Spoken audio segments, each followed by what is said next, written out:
Halo sob, balik lagi sama Primus Justisio. Ini adalah Asus VivoBook Flip. Sesuai namanya, laptop. Ketemu aja lagi anjir. Si tú me quieres beber, tengo fila hasta 3. No te necesito más. Te crees mucho lo sé. Ini adalah Asus VivoBook Flip. Sesuai namanya, laptop ini tuh bisa di flip alias dilipat.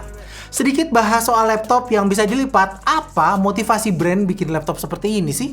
Menurut saya supaya untuk meningkatkan kapabilitas si laptop biar nggak cuman bisa dipangku aja layaknya laptop kebanyakan. Ada beberapa orang yang lebih nyaman bekerja sambil memegang device mereka layaknya tablet. Disitulah laptop ini akan sangat berguna.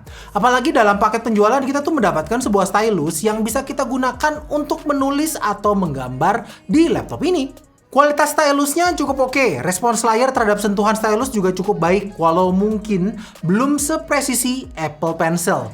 Ada satu hal yang saya nggak suka sama stylus di laptop ini, yaitu bagaimana stylus ini tuh terpasang. Dia tuh cuman ngandelin magnet yang jujur nggak kuat-kuat amat, gampang banget kelepas atau kesenggol.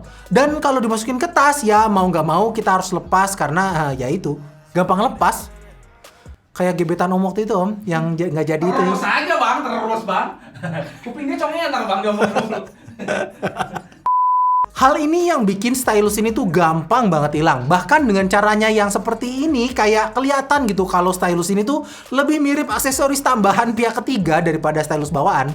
Coba dong Asus, kalau bikin stylus tuh yang ya lebih niat dikit lah. Setidaknya bikin dia tuh terlihat jadi bagian dari laptopnya. Menyandang predikat convertible laptop mengharuskan dia tuh punya durability yang tinggi, terutama di hinge yang udah pasti akan sering dilipat. Asus sendiri mengklaim hinge di laptopnya itu bisa dilipat sampai 20.000 kali. Apakah itu benar? Ya hanya Tuhan dan Asus sendiri yang tahu ya, karena jujur saya nggak segabut itu untuk ngelipat sampai 20.000 kali. Layar laptop ini tuh bisa dibilang cukup tajam untuk sebuah layar sentuh. Karena kita semua tahu laptop atau TV yang support touchscreen itu tuh biasanya layarnya tuh burik. At least tuh lebih burik dari layar yang nggak punya touchscreen lah. Tapi walau layarnya tajam, saya ngerasa warna di laptop ini tuh kurang oke. Nggak cocok untuk dipakai bikin konten. Karena ya warnanya tuh terlihat nggak akurat. Nggak bisa bikin konten ini bukan karena performanya ya, karena kalau boleh jujur laptop ini tuh ngebut sob, Ryzen 7, RAM 16GB, dan storage 512GB. Hanya saja bikin konten itu nggak hanya butuh komputer dengan spesifikasi yang tinggi, tapi juga butuh layar dengan akurasi yang presisi. Di luar untuk bikin konten, untuk main game sih ya laptop ini masih bisa. Tapi tetap ya bukan game-game yang berat, melainkan game-game yang nggak butuh processing grafis yang tinggi. Tapi memang laptop ini tuh bukan ditujukan untuk bermain game, walau sebenarnya bisa. Jadi ya harus tahu diri aja gitu kalau mau pakai laptop ini. Sementara untuk kualitas suara yang keluar dari laptop ini cukup enak didengar. Sayangnya saya ngerasa suaranya kurang keras ya, kurang berisik aja gitu. Terus bassnya tuh kurang berisi. Kayak agak ngambang gitu. Kayak Omir dong berisi. Tapi ngambang. Always think of you when spring comes, like it's something in the air at that time. Don't know why. Always dream of you when spring comes. It's like the heat on my skin takes me back to the time that you wanna fight. Halfway out of the door of the club, playing soul on the weekends, staying in bed to Wednesday. Fell in love with you right there and then. I was young, couldn't see that. Posisi tombol power laptop ini saya suka karena berada di samping, bukan menyatu dengan keyboard yang jujur agak awkward ya, karena posisinya tuh di sebelah tombol delete.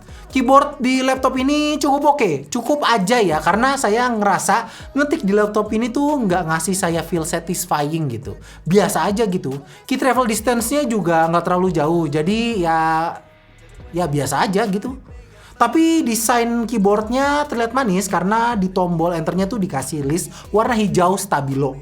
Ada satu lagi sih yang agak ganjel, nggak tahu hanya perasaan saya aja atau gimana ya. Saya tuh ngerasa ada delay saat kita ngetik sampai si huruf itu tuh muncul di layar. Rasanya tuh kayak pakai Bluetooth keyboard gitu. Bahkan Bluetooth keyboardnya si Apple juga kerasa lebih seamless kayaknya dibanding laptop ini. Tapi ini subjektif banget ya, karena saya tuh ngetik script ini di laptop ini kerasa banget delaynya. Trackpad di laptop ini juga secara pribadi saya kurang suka karena ukurannya tuh terlalu kecil. Jomplang banget sama jari saya yang segede ubi cilembu. Feel klik-kliknya juga kurang enak gitu, terasa dalam banget.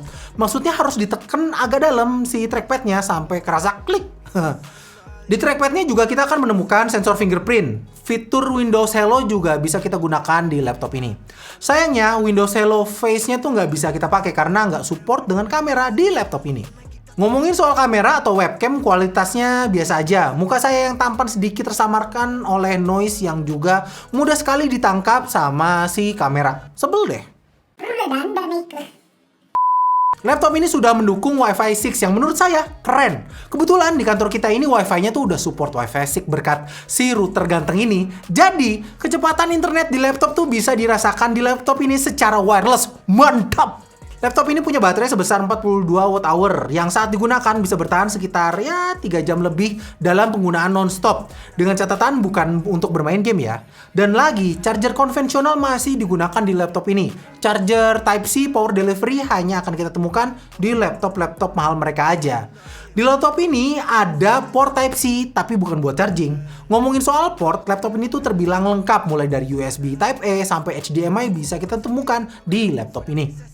Kesimpulannya, kalau memang sobat cari laptop yang nyaman dipakai di segala kondisi dan bisa dialih fungsikan sebagai tablet, laptop ini tuh bisa jadi pilihan yang tepat. Apalagi kalau mobilitas sobat tuh luar biasa tinggi. Percaya deh, ini laptop tuh termasuk asik banget.